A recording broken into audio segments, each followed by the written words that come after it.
Well, welcome back, everyone. Well, as you know, there's an organization in our community, Saratoga Bridges, who helps the developmentally disabled. And from time to time, we like to have them come on air and tell us a bit about what they're up to. Coincidentally, March is Developmental Disabilities Awareness Month. Try that 3 times, Dave. And so we went right to the top this time. The president of the board of directors of Saratoga Bridges, David Wickham, is joining us. Hi, David. Hi, Jesse. Thanks. Nice to have you here. Everybody in the community has heard of Saratoga Bridges for sure. Some members of our audience may not know exactly what Saratoga Bridges does, so let's just give them a refresher. Well, we're the largest agency in Saratoga County providing services to the developmentally and intellectually disabled. We serve about 830 people. When you see that blue bus that goes around that has Saratoga on the side of it, we run that. We run transportation, not just for ourselves, but for a lot of other agencies in the area. Got you. Now, in Saratoga County, if you want to get an idea, number one, why they need a bus, but number two, the number of consumers that you help, close to 1,000. Yes. And you do that in a number of different areas, and I'd just like to do a quick breakdown.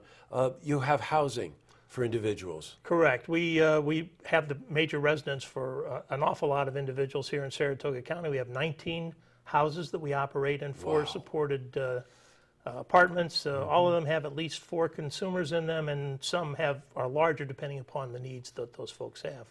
Right, and that sort of nets out, if I'm doing the math correctly, to about 100 consumers a year that you're working with on an ongoing basis. Right, actually it's even more than 100, probably 125, 130, and they're spread out. Our houses go from Clifton Park all the way up to Corinth, so pretty much throughout the county. One point of clarification here. In your description, you mentioned the word intellectually disabled. Give us just what that classification means. Well, it's anybody with an intellectual impairment, and basically, those are normally congenital. They happen at birth.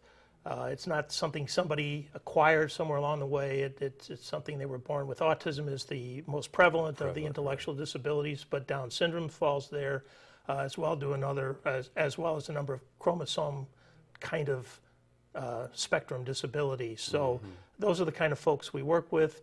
All ages. The youngest consumers we work with is 5 years old. The oldest is 90. So we've got the whole spread. You know, and I just mentioned briefly, and David and I were talking about this before we went on air, that it isn't as though they come in for a service and they leave. These are relationships that go over many, many years. Yes, they absolutely are, especially those who are in our residential, but even those that are in our various day programs. Normally when somebody comes into a residence, unless something very strange happens, they're in that residence for their whole life or until they're no longer able to function in that residence and need more care. Right. So we really do have relationships with these folks. It's exciting, it's fun, we watch them grow, we watch them succeed, and we watch them right to the end of their life where it becomes kind of sad. But it's great that we have those relationships with those folks. You know, and David has been involved with Bridges for over 10 years and president of the board for the past 2 years, so you've seen this firsthand yourself. Absolutely, and see it with our staff. We have great staff, the people who work, the direct care staff in particular, who work with our consumers. It's just a joy to watch them work, and we get so much back from the consumers. It's not a one-way street. No, it's not. That's right. It's become one big family, as a matter of fact, absolutely. Right? Since we're talking about programs, housing, of course, is critical to helping these individuals, but also other opportunities, educational programs, work programs, things like that. Give me an overview of some of those. Well, we have 15 different day service programs, and there are people who are pretty profoundly disabled, so you would not notice a lot of activity there. It's caring for those people during the day when they're outside of their residence. To the other end, all the way up to folks we run our own, it's all internal at this point, but up at the Wilton Center we run our own radio station. So and the consumers themselves have set it up, and if you look on our website you can figure where that is. You can't dial it on the radio yet, but eventually we're going to get on the air with that. We also have a couple of really good employment programs. One we've had for years and years is our fire bag program, where our consumers actually kiln dry wood, box it up, put in the fire starters, and we sell those to the state of New York. So if you've ever been to one of the campsites Boy, you bet. I've seen it and many go to times. get the wood, That's right. it's likely it came from us at some point. Right. We also run a pallet shop up in Corinth where our consumers actually do all the sawing, all the bandsaw work to create special order pallets, and then we sell them to the private sector, and that's been very useful in getting people employed.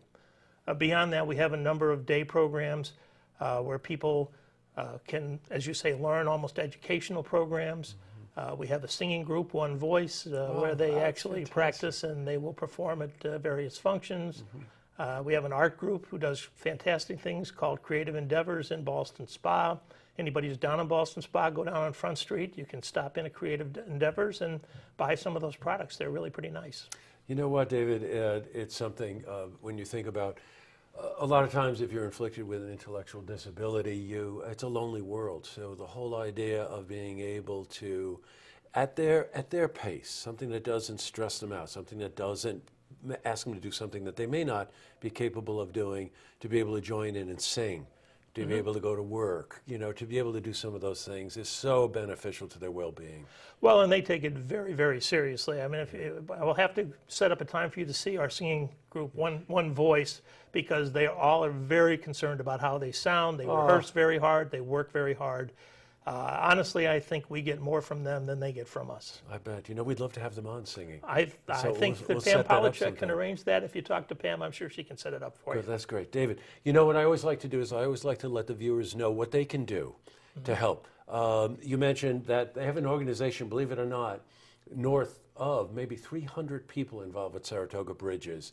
And so funding is always very important, right, to keep these people on staff. They're the ones really developing the relationship. Yeah, and this is my personal thing. I'm not going to lay this on Bridges, but I've always been concerned about how we retain good direct care staff, because as a parent, I can tell you that any parent will tell you the most important person in the organization is not the director, it's not the head of any department, it's the person who's actually in the house providing the service to their loved one.